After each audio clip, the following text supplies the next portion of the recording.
Hello, my name is AJ Fox. I use they, them pronouns, and I am the Director of Religious Education. And this is Nearing. And I am introducing today a video that comes from Leah Morris. Leah is part of thisisleah.com. She creates music and videos for us to share together.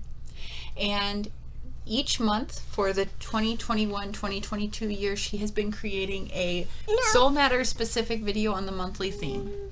For this month, Leah Morris has taken the Parable of the Spoons based on a Jewish folklore allegory. I hope you enjoy this story. It fits perfectly in with our Unitarian Universalist values and also with the theme of the month, focusing on the ways that we can cultivate and grow community together. Thank you. AJ. Yes, AJ. AJ. Do you want to say goodbye? Bye-bye.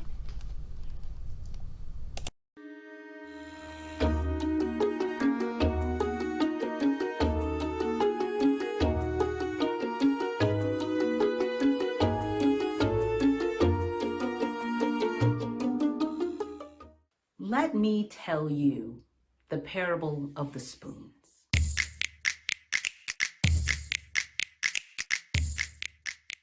There once was a mystic who was fascinated by the idea of heaven and hell.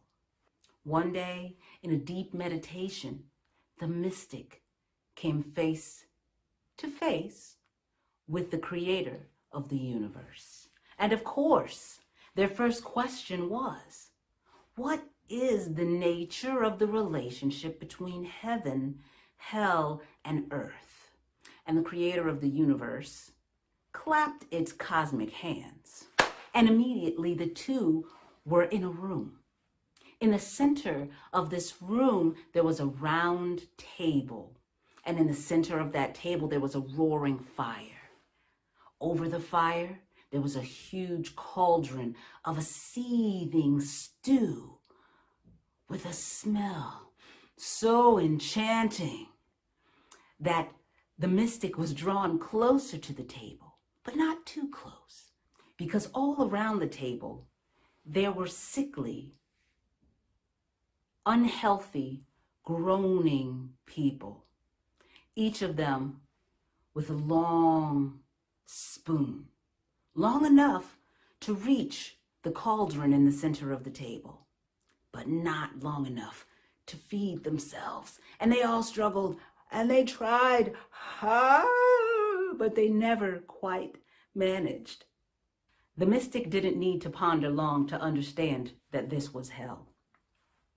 Instantly, the creator of the universe clapped those cosmic hands again, and they were in a different room. Except it was the same room. So much of the room was identical. There was the round table, the roaring fire, the cauldron with that delicious smelling stew in the center, and around it, people seated. But these people looked healthy. They looked happy. In fact, they were laughing and telling each other stories and jokes. Some of them were singing songs. Some of them were just listening attentively. And they also had those same long, overlong spoons. But as they dipped out of the stew, they didn't trouble themselves trying to make that long spoon reach back to their mouths. They simply reached across the table and fed someone else. And when they were hungry, they had the humility and the clarity of mind to open their mouths and let themselves be fed. The mystic didn't have to ponder long to recognize that this was heaven.